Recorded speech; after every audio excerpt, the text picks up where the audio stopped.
Hey guys, so we're back on World of Tanks. I know it's been a very long time since I have made a World of Tanks video, but here we are back again. If you're a newer subscriber, I was trying to make another video, beforehand, saying everything, but I ran out of time. New Year's, my birthday, all of that. Fun fact, this game happened on my birthday, December 31st.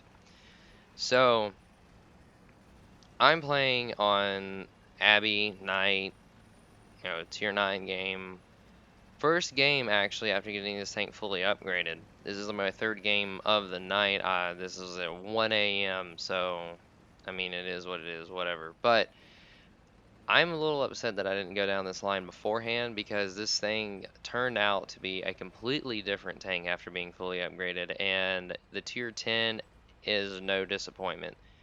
If you like the tier 9 fully upgraded, you're going to like the tier 10 because you get one more shot in the autoloader. Instead of 3, you get 4, same gun, better tank. Obviously more health, it feels a little bit faster, all of that. Now, I'm running Gunlane Drive and Vince on this tank right now, and at the moment, this thing is putting out around 2,377 DPM. The damage is only 320 per shot. It's a 100mm gun and 248 millimeters penetration. So, looking at the rest of Tier 9 and other nations' medium tanks, 248 isn't the highest, but being that it's an autoloader and shooting every shot, it's got a 1.2 between shots. So you can dump the entire 3 rounds in 3.5 seconds. And you're going to get about 960 average, clip burst damage or whatever you want to call it, because this thing shoots so quick. It's like boom, boom, boom. Like it's nice. So 20 seconds thereabouts, with skills and equipment on the tank, and around just under 7.5 rounds per minute. So your aim time is just over 2 seconds there, around 2 seconds, and 0.33 accuracy with this Vince Gunlane Drive and my skills that I have on this crew. And that's not a bad accuracy. I mean, this tank makes up for having no armor in terms of firepower and mobility. The turret armor is only 120, 80, 60. Hull armor is 65, 40, 40. So you can't really go hull down in this. You can peekaboo, do some shots like that. But what I recommend doing instead is using your team to your advantage.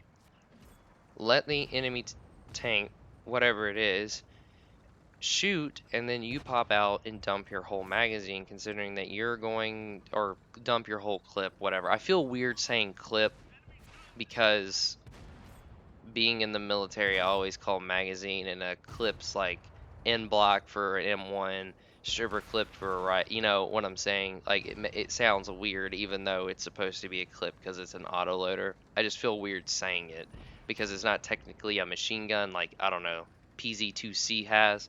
I don't.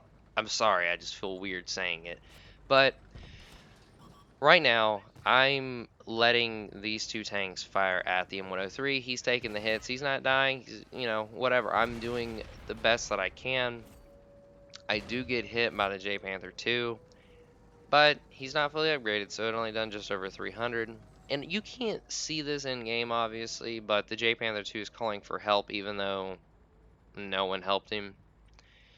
I'm reloading. The M103 doesn't push the corner either. He's turning around going back towards the base. I'm going to go towards the base, get rid of this guy because he's one shot for me. Now, having only 248 penetration on this gun, if you're fighting a tank that's hard to kill, I recommend carrying a few clips worth of heat rounds, or just get a lot better at knowing where to hit your tanks. Now, I know that it's sometimes you can't because of the situation, and you can't hit their weak point, especially if that person playing it knows what they're doing. Now, it's not really that big of a deal, but that's the whole point of using your team to help you out. You know, make them help you help them. You know what I'm saying? Like, if the tank that y'all are fighting, heavily armored, takes a shot, learn its reload, and dump your whole magazine and get the hell out before it can shoot you, and then rinse and repeat until that said tank is dead. So, I'm pressing towards their flag right now. I have no intentions of capping. I just need to get rid of this UDES who did not shoot and was in siege mode aiming at the hill, and get rid of this artillery, so the only things that would be left is the T-54E1 and the Caernarvon.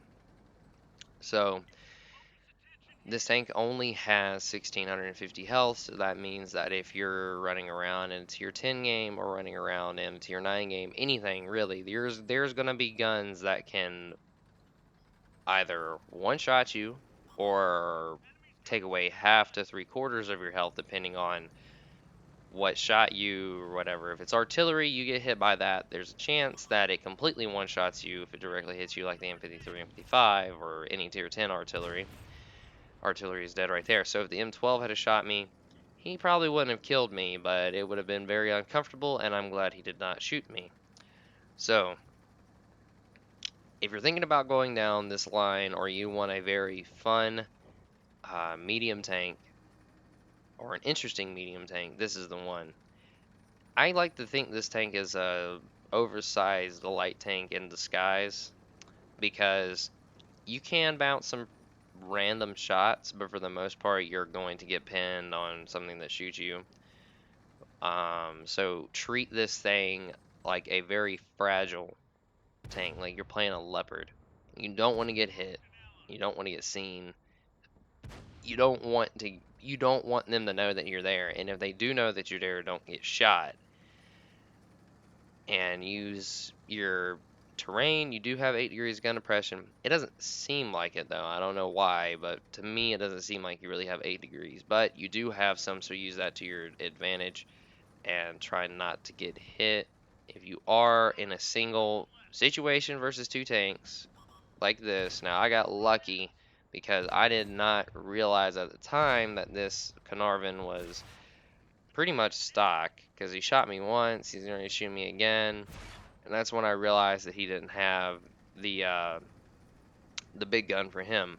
So I need to reload. It's 20 seconds. It's going to take him a minute to get up there, and you're not going to be able to tell this from the replay, but every one of these shots flew right through his turret. Like, there was no worries in the world. I could just peg right through the front of that. Now, you know, the replay is showing me aiming on the ground, but that is not the case. So this dude is almost dead. I need to reload. I have 600 health left. If the T-54E1 had to have turned around right there and came back there, I'd have been fighting both of them head on, and I would have lost. Now this guy is right there. He misses me completely, and I kill him. This tank firing on the move and the tier 10 firing on the move, it can do it. I don't recommend it, but at that close of a range, there is little to no reason why I shouldn't have, because this guy couldn't have killed me in one shot. He would have had to shoot me a couple times. So even if I had missed the first shot, I had two more, so it wouldn't have mattered. Now, obviously, if I'm in this kind of situation, obviously the T-54E1's got a 105. He can hit for 390. He's got alpha damage on top of a pretty good amount of armor, but he's not as fast and he's not as accurate as me. So I need to get, find him, try to outrange him. That's what I try to do in a situation like this. I would rather outrange that person and maneuver in spots where it's going to make it hard for them to come after me. Now, I did not know the skill level of this player, but somehow he made it all the way back there without me seeing him. I don't know which way he went. Neither one of us saw each other. Somebody's going to ping the map in here in a second, then I realize that he's there. This guy is oblivious to me sitting there, and I put 1 into him, 2 into him, 3 into him, and he shoots me. Next shot, flies under my tank. Next shot, he doesn't fire. So he has one more in his clip, And right here, I fucked up and fell on my side. Now, there's two things this T-54E1 could do. Now, guess which one he did? Come after me and drive past me, or turn around and go down the middle of the map because he thinks that I'm going to keep going that way. He realizes I'm faster, doesn't want to pursue me. He went back through the town.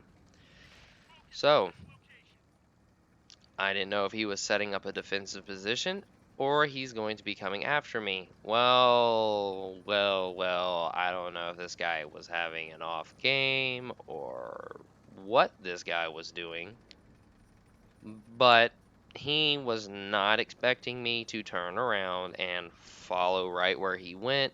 He went right up this road in the middle, not paying attention to where I could have came from, and I kill him. So that is my Top Gun right there, 6 kills, and I fell in love with the Czechoslovakian Tier 9 and Tier 10 right there. So yeah, here you see what I got completely, around 4,600 damage, $94,000, a Hand of God, you know, all of these pretty nice things. So anyways, guys, if you like what you saw, you know, you're glad World Tanks is back, let me know. I mean, I plan on doing more. I'm going to be going down another line here soon. I can do tank reviews again. I have an insane amount of tanks in my garage, if you remember, that I have not done a review for. So anyways, guys, I hope you enjoyed. Let me know what you think, and I will see you guys later.